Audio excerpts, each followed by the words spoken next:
பலர் தங்களுடைய இலக்குகளை எட்ட முடியாமல் போனாலோ அல்லது தமது எதிர்பார்ப்புகள் நிறைவேறாவிட்டாலோ ஏமாற்றம் அடைகிறார்கள். அந்த ஏமாற்றத்தை சமாளிக்கவும் தாங்கிக் கொள்ளவும் தெரியாமல் கோபமாக வெளிப்படுத்துகிறார்கள்.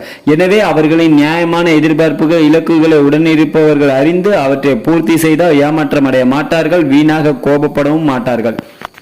நம்பிக்கை இழப்பு உண்டாக்கும் விரக்தி. நம்பிக்கை இழந்த ஒரு நிலைதான் விரக்தி ஆகும். நேசித்த ஒருவர் மீது நம்பிக்கை இழக்கும் நிலை ஏற்படும் போது விரக்தி உண்டாகும். விரக்தியில் வாடுபவர்கள் தினமும் தியானம் செய்யலாம், பிடித்த புத்தகங்களை படிக்கலாம், நண்பர்களுடன் சேர்ந்து சுற்றுலா அல்லது வெளியே சென்று அவர்களுடன் சேர்ந்து மகிழ்ச்சியாக செலவழிக்கலாம். இதனால் விரக்தி விலகி மனம் அமைதியாகும். விமர்சனத்தை விரும்பாத நிலை.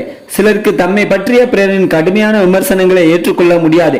தம்மை நோக்கி யாராவது எதிர்மறையான கருத்துக்களை சொன்னால் உடனே கோபம் வந்துவிடும். உடனே ஏவுகணை வேகத்தில் எரிமலை அக்னி குழம்பை கக்குவது போல கோபத்தை கக்குவார்கள். எனவே இப்படிப்பட்டவர்களும் அவர்களை பற்றி தேவையில்லாமல் விமர்சனங்கள் சொல்வதை பிறர் தவிர்க்க வேண்டும். எரிந்து விழுவது. சிலர் சாதாரணமாக எப்போதும் எரிச்சல் மனநிலை தான் இருப்பார்கள். இத்தகைய நபர்களை கையாளுவது மிகவும் கடினம். எந்தவித செயலுக்கும் இவர்கள் உடன்பட மாட்டார்கள். இப்படிப்பட்டவர்கள் தங்களாக மாறினால்தான் உண்டு. அவர்கள் நிதானமாக சிந்தித்து ஏன் நமக்கு எரிச்சல் கோபம் வருகிறது என்று அலச வேண்டும். இதற்குத்தான் எரிச்சல் பட்டோமோ என்று புரிந்து கொண்டால் கோபமும் எரிச்சலும் தேவையில்லாமல் வராது.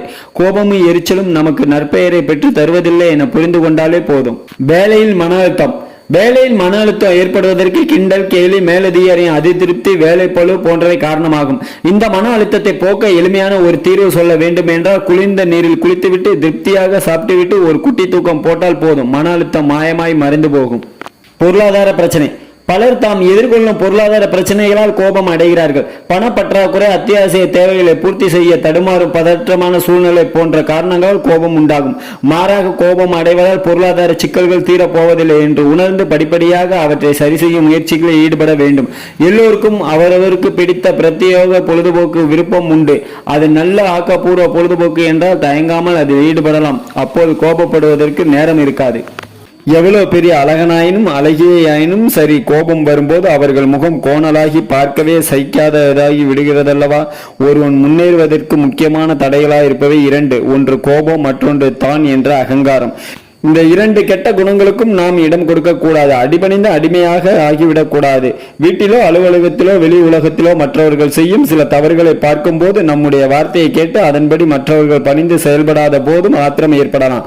மற்றவர்கள் செய்யும் அல்லது செய்துவிட்ட தவறு நம்முடைய கண்களுக்கு பெரிதாக தெரியும் போது கோபம் ஏற்படலாம்.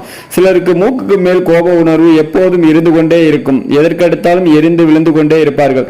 அப்படிப்பட்ட